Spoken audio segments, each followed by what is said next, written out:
Following on the huge success of their B-17 Flying Fortress, the Boeing Aircraft Company began production of the most advanced bomber of World War II, the famous Boeing B-29 Superfortress. Production of the first B-29s began in the autumn of 1943, and they first saw action in June of 1944. The B-29s continued to serve the United States of America as in-flight refueling tankers, launch vehicles for experimental aircraft, photo and weather reconnaissance, and air-sea rescue aircraft. Hi, I'm Phil Mitchell. In the following program, we're going to take a look at a very special B-29 named Miss America 62. We'll hear a little bit about her past and see what's being done to restore and preserve this magnificent airplane.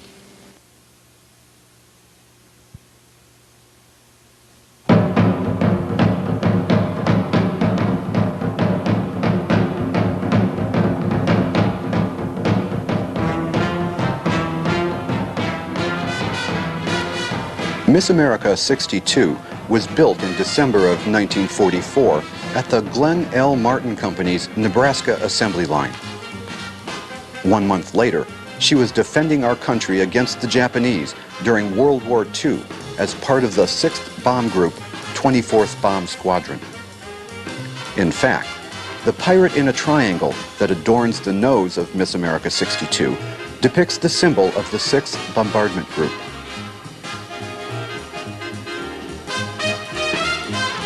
Flying more than 40 combat missions over Japanese-held territories from a small island in the South Pacific, Miss America 62 endured long, grueling missions, anti-aircraft fire, and attacks from Japanese fighter planes. In between missions, there was just enough time to refuel, rearm, and repair the flak damage before Miss America 62 was back in the skies pounding the Japanese war machine into submission. Miss America 62 was named by her first crew members in 1945 because, as the story goes, 1962 would have been the first year that the commander's daughter would have been eligible to enter the world-famous Miss America Beauty Contest. Flying bombing raids over Japan, she often had to land at Iwo Jima to take on fuel. When her tour of duty in World War II ended in October of 1945, she continued to serve her country well.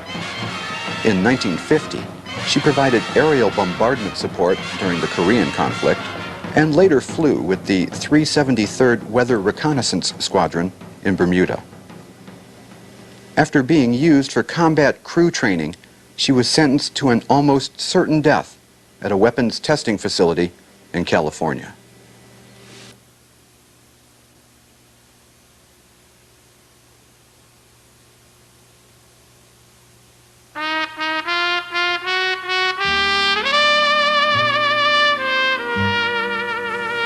In 1956, Miss America 62 arrived at the U.S. Naval Weapons Testing Center at China Lake, California, where she was one of more than 50 B-29s waiting to be destroyed by weapons being tested at that facility. An unfitting end to a once great aircraft. Somehow, she was one of the very few to survive.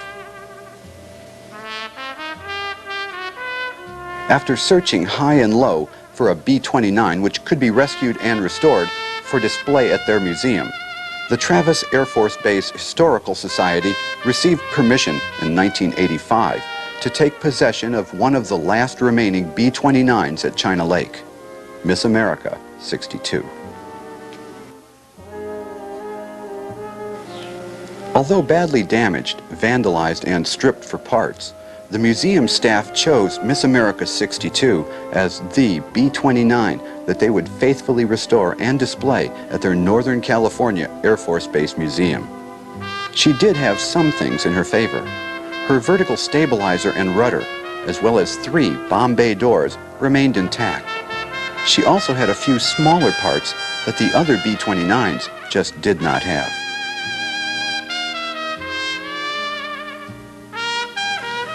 Choosing the aircraft was the easiest part.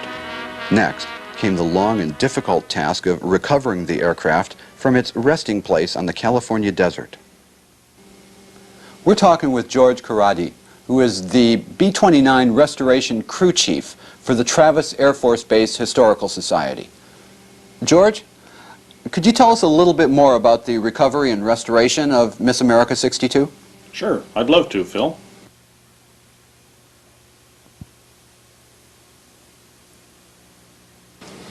We began dismantling the B-29 with a crew of about 15. We began taking off all the smaller parts, control surfaces, vertical stabilizer, horizontal stabilizer, props, engines, in a more or less logical sequence. It's rather, sounds rather easy, but working in 100+ degree temperatures with little or no shade, no water, all the dirt and sand, it was quite an effort. And considering that the airplanes have been sitting there for 30+ years, parts tend to rust in place and corrode, so it actually took quite a bit of an effort to dismantle the airplane. This was at about the midway point of our 2-week dismantling of the airplane. The last of the engines are coming off, and we already have the aft fuselage off of the airplane. We couldn't dismantle the center wing from the forward fuselage out in the desert due to the dirt and unevenness of the ground, so we had to tow the airplane about 20 miles to a hard, compact concrete surface where we could take the wing out of the airplane. After all the smaller parts were off of the airplane and we were reduced down to just the basic wing center section and forward fuselage, we began to tow it. This shot shows one of our volunteers starting to work on the nose gear, where we actually stuck 2 tires from an F-102 onto the nose so we could tow the airplane, since all of our tires were flat from age and exposure. We borrowed a road grader from the Seabees and cut essentially a 20-mile path to the actual parking apron at China Lake. The road grader actually towed the airplane, and this photo shows us trundling across the desert. It took about 3 hours to tow the airplane to the hard stand. While some of the crew was busy getting ready to take the wing out of the airplane, we had a hard-working bunch out at the hard stand boxing and crating the aircraft parts up for shipment back home, either by airplane, i.e. the C-5, or by truck. Here we have the loadmaster on the one of 2 C-5s that transported the fuselage and wing assembly back home to Travis. And here we have the aft fuselage of the airplane getting ready to be swallowed up by the C-5. Here we have our wing center section loaded upon what we call a K-loader, getting ready to load this part into the C-5. This is one of the largest pieces that they've ever airlifted in a C-5. Once all of the pieces were brought back to Travis, we began to set them out to begin the long process of putting the whole thing back together again. We have several unique problems facing us in the restoration of our particular airplane. Not only was it badly damaged sitting out on the range at China Lake, but since we know the airplane has a historic combat record, that's how we want to restore it. Unfortunately, after it left the Pacific Theater and came back home, it was modified not once but twice. First into a WB-29, weather reconnaissance, and then into a TB-29, a target tug. All of the armament, gun turrets, avionics, fire control system was all removed from the airplane, and lots of other pieces added in its place. Unlike many other types of airplanes, parts for B-29s are few and far between. Those that are available come at a high price. So we do a lot of swapping and trading with other museums to get the needed parts that we need. Scores of volunteers have helped out on this project over the last 6 years, and countless thousands of man-hours put into getting the airplane to the point where we have it today. Thousands of more man-hours will be needed to complete the restoration at some point in the future. Over the years, a lot of us have come to have a great affection for this old girl, and hopefully, with continued support, she can become the proud lady she once was.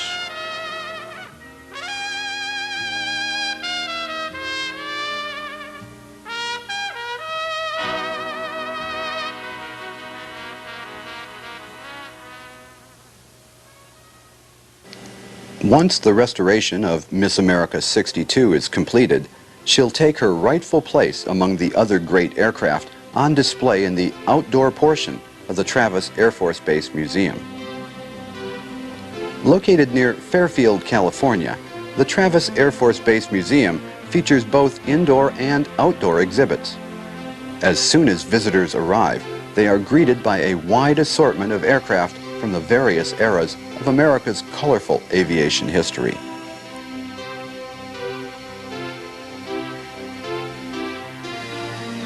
Inside the museum, you'll find hundreds of photographs, artifacts, and memorabilia, each with a story of its own. The outdoor portion of the museum features the restored aircraft.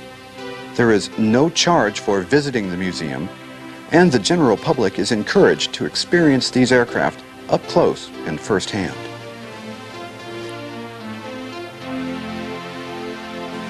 Often, the restored aircraft are open to the public, with museum members serving as tour guides. During open houses and other special events, the restoration hangar is also open to the public. The work performed here is truly the backbone of the Travis Air Force Base Museum. Volunteers donate literally thousands of hours of their own time, lovingly restoring these aircraft to their original condition. On at 98 Kilo, contact Travis Tower 120.75, and they know about you. Thank you very much. Appreciate it. Travis Tower, Navy on 4398 Kilo on frequency. 4398 Kilo, Travis Tower. Say your position now.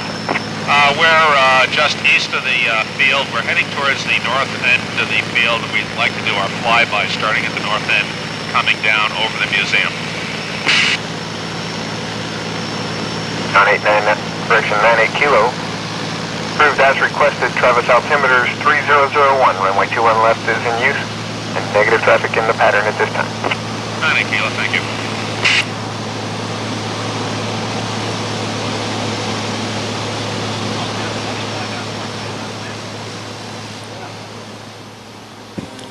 Even though much work remains to fully restore Miss America 62, this magnificent B-29 Superfortress is still the center of attention during the restoration hangar tours and is certain to take center stage among the other aircraft once her restoration is complete.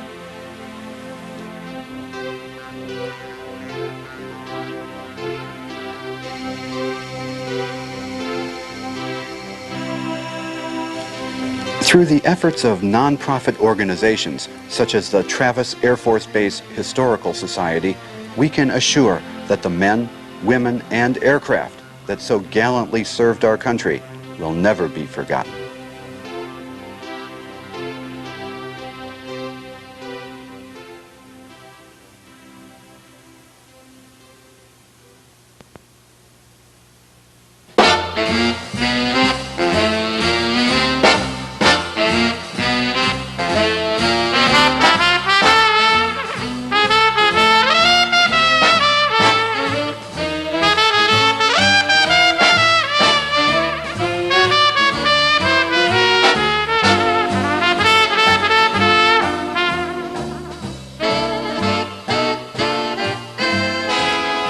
I strongly believe in what the Travis Museum is doing, and I've always been a big fan of the Boeing B-29 Superfortress. The personnel of the 6th Bomb Group have served our country so well and for so long that I'm proud to be involved in the preservation of this, their story.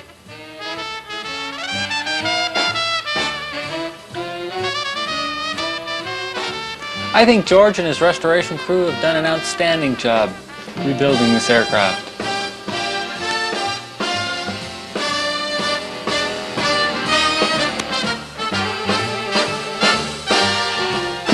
My personal reward in all of this is helping to immortalize the effort of those who work so hard to keep the love of these great airplanes alive.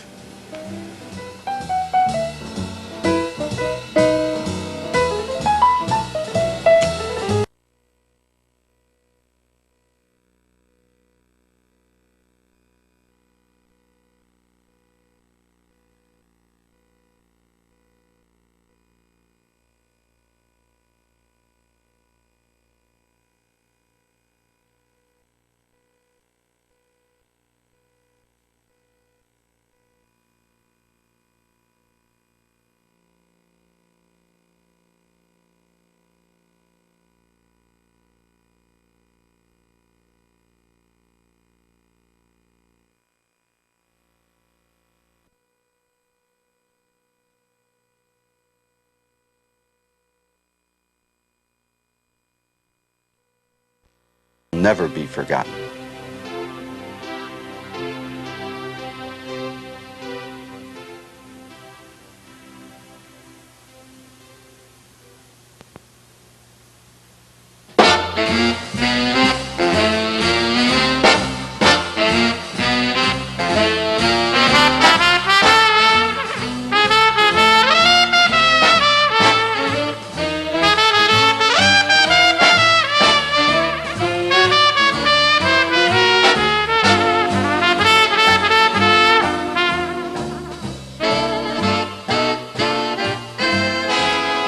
I strongly believe in what the Travis Museum is doing, and I've always been a big fan of the Boeing B-29 Superfortress. The personnel of the 6th Bomb Group have served our country so well and for so long that I'm proud to be involved in the preservation of this, their story.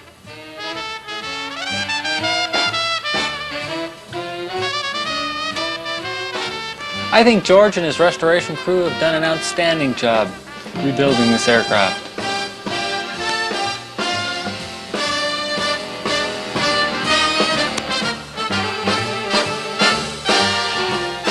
My personal reward in all of this is helping to immortalize the effort of those who work so hard to keep the love of these great airplanes alive.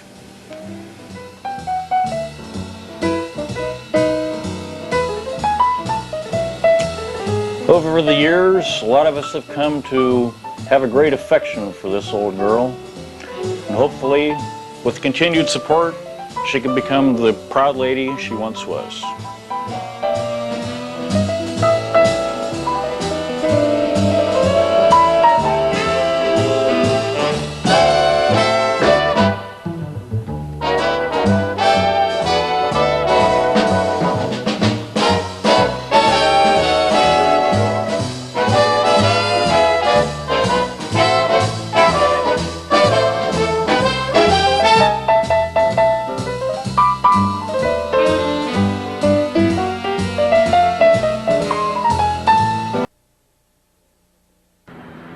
sign on there painting Miss America 62. That's the one I'm working on. You can see where the engine is missing here.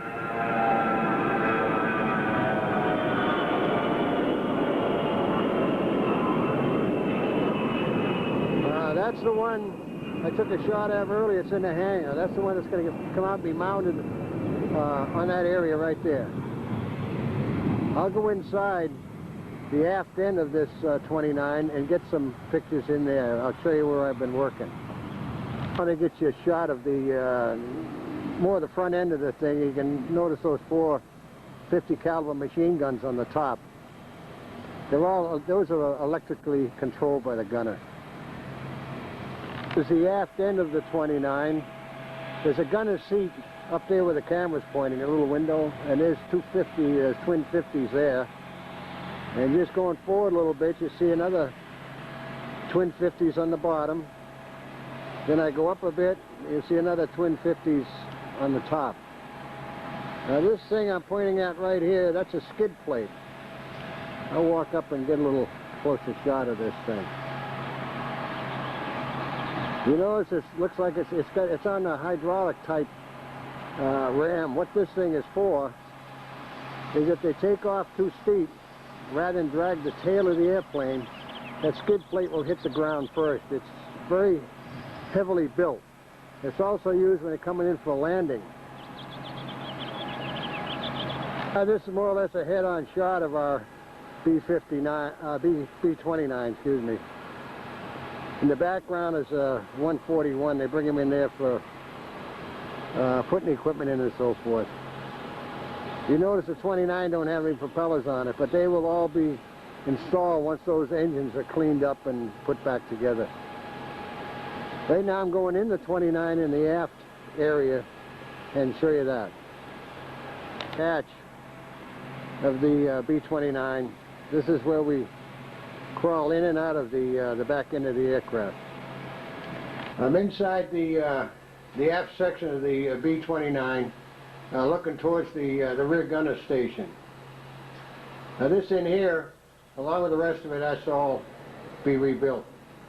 Now I'm going to turn around and I'll go get a shot forward of this. Now I'm facing forward in the aft section of the B-29. Now all of this flooring that you see coming on the camera is the stuff that I had to make and replace. Up forward there, that hatch, that round circle, all right, there's a door there that goes into the bomb bay, and there's one above it. Now let's get closer for that. You see that little circle up above? Well, that's a crawl space that gets from the forward end of the aircraft, cockpit area in other words, back into this area, which is a crew area. So to get back and forth, they have to crawl through that thing. As you can see, it's directly over the bomb bay. A little bit further back, those are the blisters that I picked up on the outside of the aircraft. This is where a gunner and a navigator or somebody sits. That's the area I'm working on right now. Those are the fiberglass knee boards that I had made. I've got to cut them to fit. There's one goes there, and on the opposite side we get the same thing. And that's the bomb bay back there, and of course that's all my tools laying around. Probably can't see much of this. It's pretty dark in there. That's the bomb bay. That light slot down through the middle, that's where the doors come together. Up above, through here, that's the crawl space. You see the light at the other end? That goes into the cockpit area. So that's located directly over the bomb bay. This is a young fellow that's working for us on Saturdays.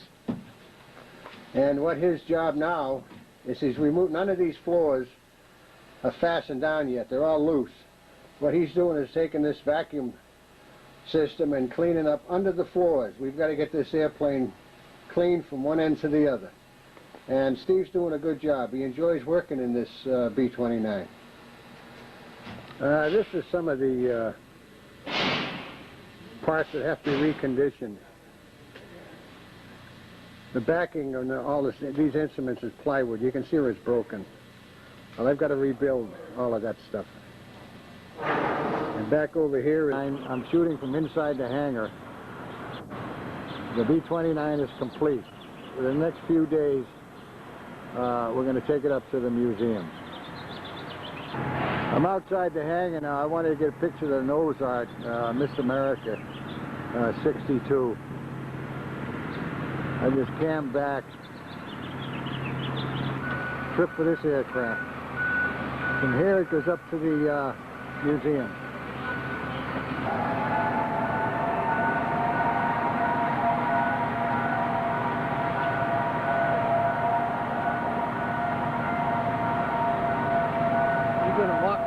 Take pictures, or what are you going to do? Yeah. And there you said both of us.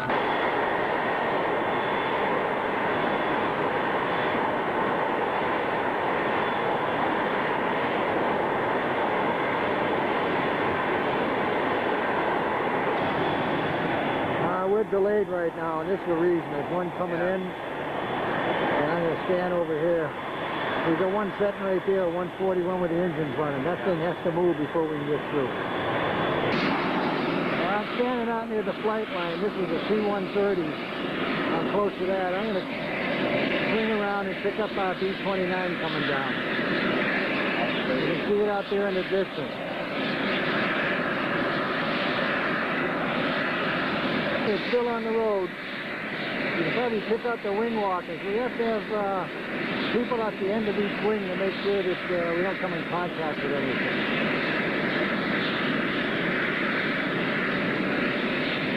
That C-130 I'm standing by, it's the Royal Australian Air Force. B-29 is going to go past on the outside of that. Here she comes. About halfway there now.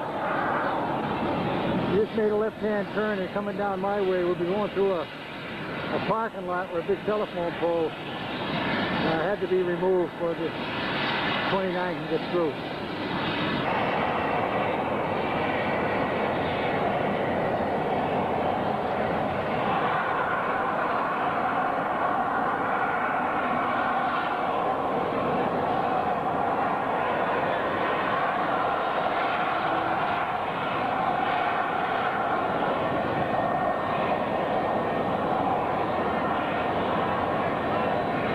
What you see here is one of the light poles that had to come down. That was taken down this morning.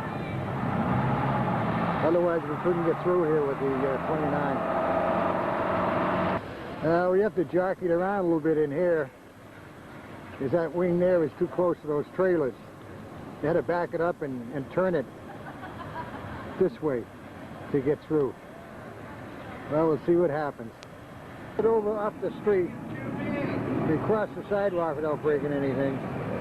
Now we're going to tow it straight in and park. We had to jockey the thing around quite a bit to get past the nose of that B-52.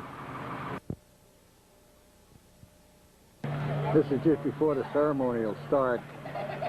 Most of what you see out here are either crew members or family of crew members that flew on this aircraft and other B-29s.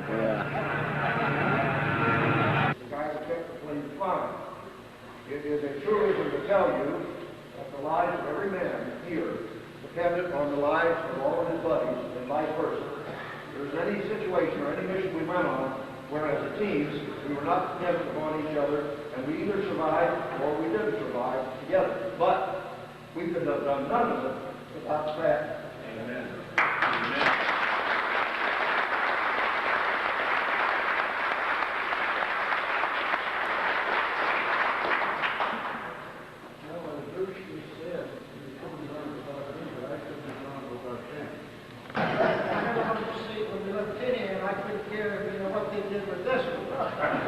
About 5 years ago, I began to change. I couldn't wait to see it again. Once I found most of these old guys are part of the 6th Bomb Group. They're all in the B-29. Restored to today. It's really good.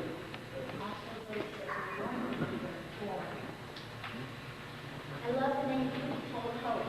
The aircraft was named after that girl there. That is the aircraft commander's daughter.